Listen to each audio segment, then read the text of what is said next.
प्रदेश के अंदर लगातार आपराधिक घटनाएं बढ़ते जा रही है, लगातार भ्रष्टाचार का मामला बढ़ते जा रही है। राज्य के लोग असुरक्षित महसूस कर रहे हैं। कानून व्यवस्था ध्वस्त हो चुका है। यहाँ के आम आवाम मौत के साए पे जी रहे हैं।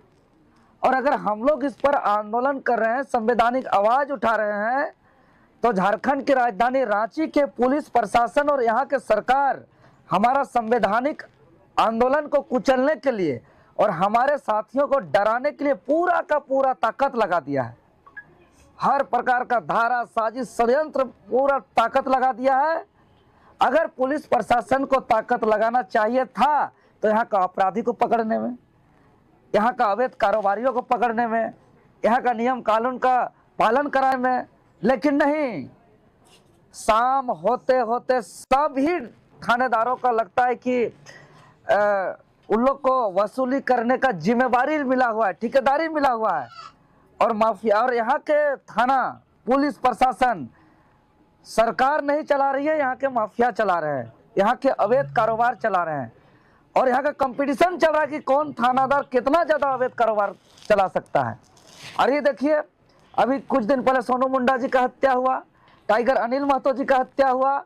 और जब हम लोग रांची बंद कराए टाइगर अनिल महतो के हत्याकांड पर, सबसे पहले हालांकि मेरे द्वारा बंदी का आह्वान किया गया था, उसके बाद प्रेस मीडिया के माध्यम से अलग अलग पार्टी का नाम दिया जा रहा है, उससे हमको कोई आपत्ति नहीं है।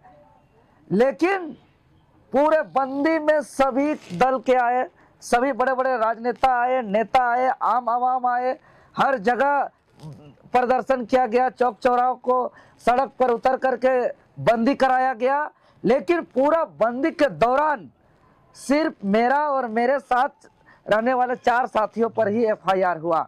हमको एफआईआर से डर नहीं है, और एफआईआर हुआ इससे हमको बहुत तकलीफ नहीं है।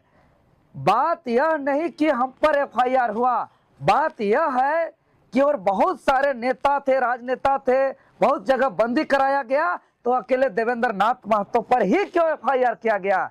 यह बात है, यह सवाल है। इसीलिए ना कि हम सोनू मुंडा का आवाज सड़क पे उतर के प्रत्यक्ष रूप से उठाते हैं। बाकी कई विधायक सांसद लोग जाते हैं, परिवार में मिलते हैं, ढांढस बांधते हैं और जो है कि अपना मीडिया के सामने अपना भावना व्यक्त करते हैं। लेकिन हम सड़क पे उतर के लड़ते हैं। जब टाइगर अनिल महतो की बात आया तो बंदी को घोषणा करके हम सड़क पे उतर करके हम बंदी कराए। चाहे अवैध बालू का रुकाई हो रहा है तो जो है कि बड़े बड़े नेता, राजनेता ट्वीट रिट्वीट कर रहे हैं या मीडिया में आवाज उठा रहे हैं, लेकिन हम सामने में जाकर प्रत्यक्ष रूप से लड़ रहे हैं। चाहे अवैध पत्थर खनन की बात हो, अवैध बालू उठाव की बात हो, माने हर भ्रष्टाचार के खिलाफ, हर अपराध के खिलाफ, हर अन्याय के खिलाफ, हर परिस्थिति में हम लड़ रहे हैं। यही मेरा गुनाह, यही मेरा गलती, और उससे बड़ा गुनाह कि हम गरीब का बेटा है। हम कोई बड़े राजनीतिक दल का तलवा नहीं चाट रहे हैं। हम यहाँ के आम आवाम के आवाज को निडरता से, निर्भीक होकर के हम सामने से प्रत्यक्ष रूप से जमीन पर उतर करके लड़ रहे हैं। यही मेरा गलती, यही मेरा गुनाह। तो हम आप लोग के प्रेस के माध्यम से हम राज्यवासियों को बताना चाहते हैं, हम उस कारोबार में शामिल नहीं हो रहे हैं। यही मेरा गलती, यही मेरा गुनाह, ये हम तमाम राज्यवासियों को आप लोग का चैनल के माध्यम से हम बताना चाहते हैं, सच्चाई से अवगत कराना चाहते हैं। और साथ ही साथ हम यह भी बताना चाहते हैं कि अगर यहाँ निर्मम हत्या हो, चाहे सोनू मुंडा हो, चाहे टाइगर अनिल महतो जी हो, चाहे अन्य कोई भी हो, किसी के साथ अगर आपराधिक घटना घटेगा, चाहे यहाँ अवैध काम जो भी हो, चाहे बालू उठा हो, कोयला उठा हो, चाहे यहाँ पत्थर खनन हो, चाहे कोई भी ब्लॉक में अवैध तरीके से यहाँ जमीन का मामला हो, तो ये सब अगर लड़ना से इन लोग को तकलीफ है, दर्द है, और हम पर साजिश और षड्यंत्र के तहत दबाया जाएगा, तो हम आपके चैनल के माध्यम से कहना चाहते हैं, झारखंड का बेटा है, आप लोगों का बेटा है, आप लोग का बेटा न डरेगा न झुकेगा। हर अन्याय, हर अपराध, हर भ्रष्टाचार के खिलाफ हर जगह लड़ेगा। चाहे वो ब्लॉक का मामला हो, थाना का मामला हो, अवैध कारोबार का मामला हो, हर जगह आपका यह बेटा लड़ेगा, अंतिम सांस तक लड़ेगा। आपको क्या लगता है कि प्रशासन के द्वारा आवाज को दबाया जा रहा है? बिल्कुल दबाया जा रहा है। यहाँ के पुलिस प्रशासन पूरा ताकत लगा दिया है कि देवेंद्र नाथ महतो का आवाज को दबाया जाए, तभी तो इकलौता केस किया गया। क्यों? आज पेपर अखबार में देखिए, सब पार्टी, सब दल के, सब नेता के, सब राजनेता लोग 8 घंटा 10 घंटा तक बैठा हुआ है सड़क में, रोड को बाधित किया, लेकिन बाकी पर एफआईआर किसी पर नहीं हुआ, सिर्फ और सिर्फ देवेंद्र नाथ महतो पर एफआईआर हुआ। मतलब एक तरफा कार्रवाई कर रहे हैं। यह कार्रवाई नहीं, एक आवाज को दबाया जा रहा है। चूंकि हम बाकी सफेद पोश की तरह हम सिर्फ अपना बात मीडिया तक सीमित नहीं रखते हैं, हम अपना बात ट्वीट रिट्वीट या सोशल मीडिया तक सीमित नहीं रखते हैं, हम अपना बात जमीन पे, सड़क पे उतर के प्रत्यक्ष रूप से लड़ते हैं। चाहे वो सरना स्थल सिरम टोली का रैंप का मामला हो, चाहे सोनू मुंडा का मामला हो, चाहे अनिल टाइगर का मामला हो, चाहे अवैध बालू का मामला हो, अवैध कोयला का मामला हो, अवैध पत्थर खनन का मामला हो, चाहे यहाँ किसी भी ब्लॉक में हो रही भ्रष्टाचार का मामला हो, चाहे सीजीएल पेपर लीक का मामला हो, चाहे 10वीं 12वीं पेपर लीक का मामला हो। आज मेरे ही आंदोलन के परिणाम सब, कई मामलों पर एसआईटी जांच चल रहा है, कई मामलों पर सीआईडी जांच चल रहा है, रोज सीजीएल मामला पर गिरफ्तार हो रहा है। यही लोग का दिक्कत है कि औरंगाबाद एक ही जिला से 4-4 गिरफ्तार हो रहे हैं, तो गोरखपुर से गिरफ्तार हो रहे हैं, तो यहाँ के पूर्व डीजीपी नीरज सिन्हा को जेएसएससी चेयरमैन से इस्तीफा देना पड़ा है। तो आज 10 गो पेपर लीक करने वाले अपराधी जो है कि हटवार जेल में है और रोज रोज गिरफ्तार हो रहे हैं। तो इतना ईमानदारी से लड़ता है, ये क्यों अपना मुंह शांत नहीं रखता है, क्यों साठ गांठ में शामिल नहीं होता है? इसको दबाया ही नहीं जा सकता है। ना इसको रॉयल लाइफ चाहिए, ना इसको फ्लैट अपार्टमेंट गाड़ी घोड़ा का सुख सुविधा वाला जीवन चाहिए, इसको कुछ चाहिए ही नहीं, तो क्यों इसको कौन खरीद सकता है? ये लोग सब तरह का देख के देखा।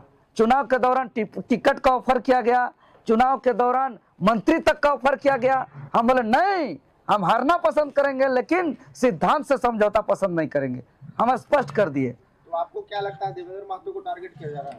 पूरा तरह टारगेट किया गया और आपका चैनल के माध्यम से हम आधिकारिक रूप से आज बताना चाह रहे हैं, जिस तरीके से यहाँ का अपराधियों का मनोबल बढ़ा है कि कनपट्टी में सटा करके थाना का इर्द गिर्द भरी बाजार में इस तरीके का घटना को लगातार, जो चाहे वो भूपल, बताइए टाइगर अनिल महतो के बाद भूपल साहू को जिस तरीके से निर्मम हत्या किया गया और उससे 10 दिन पहले सोनू मुंडा का हत्या किया गया, तो मेरा अंतरात्मा से जिस तरीके से अलग अलग शराब भट्टियों से जो खबर आता है अपने दोस्तों के माध्यम से कि देवेंद्र ऐसे नहीं सुधरेगा, आते हुए इसको जहां दिखेगा उसको रोड में चढ़ा देना है, इसको एक्सीडेंटल मौत मार देना है, इसको साजिश के तहत खत्म कर देना है, इस तरीके से खबर आ रहा है। तो कहीं ना कहीं हमको डर है अपना जान का। यह हम अवगत करा देते हैं यहाँ के सरकार को, यहाँ के पुलिस प्रशासन को। जिस तरीके से पुलिस प्रशासन हमको आवाज को दबाना चाह रही है, वैसे ही यहाँ के माफिया हमको जान से मारने के लिए पूरा साजिश और षड्यंत्र में है। और हमको इस चीज का बार बार ख्याल आता है कि अगला टारगेट कहीं खड़ा है, कहीं बात कर रहे हैं और हमारा अगला टारगेट हो जाएगा, इस तरीके का मेरा ख्याल बार बार आ रहा है। हालांकि हम मरने से नहीं डरते हैं, हालांकि हम मौत का डर से अपना लड़ाई को कमजोर नहीं कर सकते हैं, नहीं करेंगे, लेकिन हम आगाह कर दे रहे हैं यहाँ के सरकार को, यहाँ के पुलिस प्रशासन को और यहाँ के आम आवाम को। प्राथमिकी में भी पक्षपात किया गया है। प्राथमिकी दर्ज में पूरा एक तरफा पक्षपात किया गया है। जितना अभी तक मेरे ऊपर एफआईआर हुआ है, हर बार पक्षपात होता था, लेकिन इस बार चूंकि हम जब चाहे स्थानीय नीति का मामला हो, नियोजन नीति का मामला हो, चाहे सीजीएल का मामला हो, चाहे अन्य मामलों पर रोड जाम के मामला हो, तो हर बार मेरे ऊपर मनगढ़ंत झूठा एफआईआर किया जाता था। लेकिन हम तब तक इसलिए चुप थे, इसलिए कि हम सड़क पे वहां पे हम अकेले लड़ रहे होते हैं। भले अकेले लड़ रहे थे तो झूठा ही साजिश और षड्यंत्र के तहत धारा मुकदमा लगा दिया तो हम मानते थे कि हम मैदान पे अकेले लड़ रहे हैं। लेकिन इस बंदी में भारतीय जनता पार्टी के, आजसू पार्टी के, अन्य सामाजिक संगठन के हर दल के नेता राजनेता मैदान में थे। लोग भी रोड को बाधित किया लेकिन एफआईआर अकेले देवेंद्र नाथ महतो पर ही क्यों हुआ? यहाँ के डीजीपी महोदय को प्रेस कॉन्फ्रेंस करके जवाब देना होगा। यहाँ का सरकार को इसका चुप्पी तोड़ना होगा कि आखिर एकलौता देवेंद्र नाथ महतो पर ही क्यों केस होता है? क्या देवेंद्र नाथ महतो यहाँ की सरकार डरी हुई है? क्या देवेंद्र नाथ महतो से बौखलाई हुई है सरकार? क्या पुलिस प्रशासन को डर है देवेंद्र नाथ महतो से? किसका आंदोलन का असर से क्या घबरा गई है? क्या डर से यहाँ की सरकार और प्रशासन मेरा आवाज को दबाना चाहती है? यह जानने का बात है और यह चिंतन और मनन करने की सवाल है। क्या देवेंद्र महतो एफआईआर से डर गया? एफआईआर से नहीं डरे हैं, पुलिस प्रशासन और सरकार हमसे डरी है जो मेरा आवाज को दबाना चाहती है। हम ये कह रहे हैं कि एक तरफा कार्रवाई ये गलत है और पुलिस का ताकत हमारा न्यायिक आंदोलन को दबाने में और मेरा साथियों को डराने में अपना पुरजोर ताकत लगा रही है, न कि अपराधियों को पकड़ने में। अरे शर्म आना चाहिए पुलिस प्रशासन को। सोनू मुंडा हत्या का 10 दिन बाद टाइगर अनिल महतो का हत्या होता है, उसके 1 दिन बाद भूपल साहू का हत्या होता है। अगला दिन कौन किसका नंबर आएगा कोई नहीं जानता है। और अपना ताकत, अपना पुलिस प्रशासन का ताकत अपराधी को पकड़ने में नहीं बल्कि आंदोलन को दबाने में, आंदोलन को कुचलने में। आज यही तो दुष्परिणाम है कि आज अपराधी का मनोबल बढ़ता जा रहा है। अपराधी का मनोबल इससे बढ़ रहा है कि भाई अपराधी पर एक्शन पे पुलिस प्रशासन ताकत नहीं लगा रही है,